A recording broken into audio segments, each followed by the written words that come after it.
Halo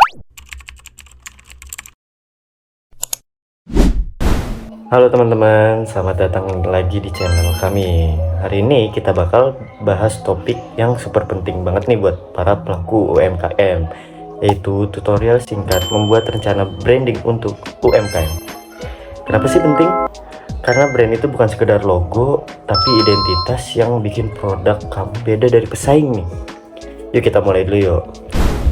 Bagian pertama, konsep dasar branding bagi UMKM.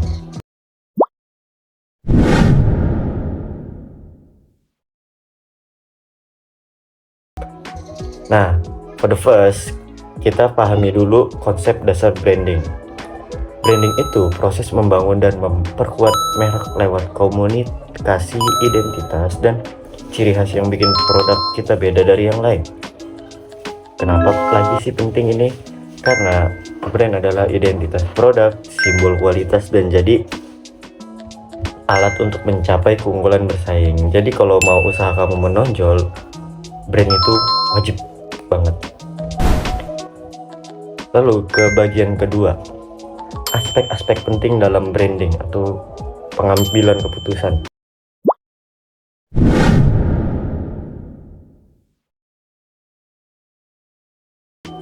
Nah, dalam branding ada beberapa keputusan penting yang harus diperhatikan. Yang pertama, keputusan branding. Wajib punya merek biar bisa bersaing. Lalu kedua, keputusan sponsor merek. Gunakan nama UMKM kamu biar lebih dikenal. Contohnya bisa sponsorin acara ini, acara itu, agar merek kita itu dikenal. Lalu yang ketiga itu keputusan hierarki merek.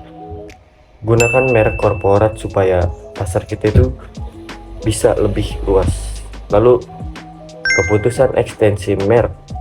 Kalau merek kamu sudah kuat, bisa diperluas ke produk baru. Tapi hati-hati, resikonya juga sama. Lalu yang kelima, keputusan multi brand.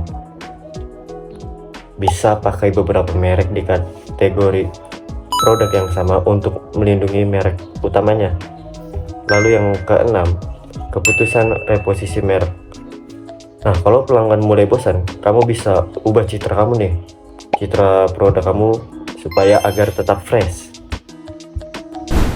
Nah, sekarang kita lanjut ke bagian ketiga, hambatan UMKM dalam branding, dan tentu aja ada solusinya.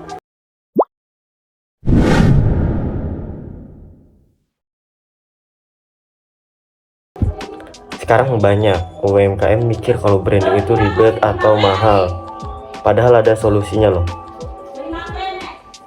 Merek mahal? Nggak juga, kamu bisa manfaatin media digital. Kalau branding rumit, ya kamu fokus aja bikin kesan yang tepat di pikiran konsumen. Lalu tidak prioritas. Justru branding itu kunci buat bersaing. Lalu hanya tangible. Ingat, brand itu bukan cuma logo, tapi juga persepsi konsumen. Manajemen atas saja salah besar. Semua SDM harus terlibat untuk membangun brand. Lalu kita masuk ke bagian keempat, kunci utama branding di era digital.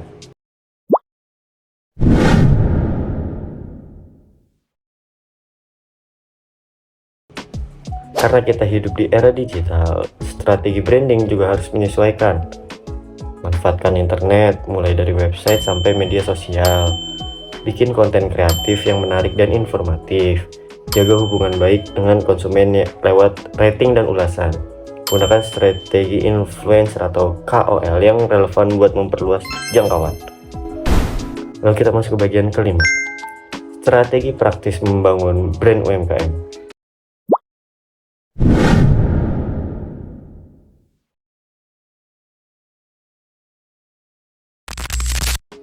Terakhir, ini dia langkah praktisnya. Yang pertama, desain logo. Buat logo yang simple, memorable, dan sesuai bisnis. Lalu yang kedua, target pasar. Tentukan target pasar yang tepat, apakah ekonomis atau mewah. Lalu partnership. Cari partner yang punya jaringan kuat buat naikin brand awareness. Lalu yang keempat, konsisten. Gunakan logo dan desain yang konsisten di semua platform biar makin kuat di mata konsumen. Nah, jadi itu dia tutorial singkat tentang rencana branding untuk UMKM. Mulai dari konsep dasar, keputusan penting, hambatan, strategi digital, sampai tips praktis. Brand yang kuat itu bukan hanya bikin produk kamu dikenal, tapi juga bikin konsumen lebih percaya dan loyal. Nah, kalau menurut kamu, apa tantangan terbesar UMKM dalam membangun brand? Coba tulis di kolom komen ya. Jangan lupa like, share, dan subscribe biar makin banyak UMKM yang bisa berkembang bareng-bareng. Sampai ketemu di video berikutnya. Bye!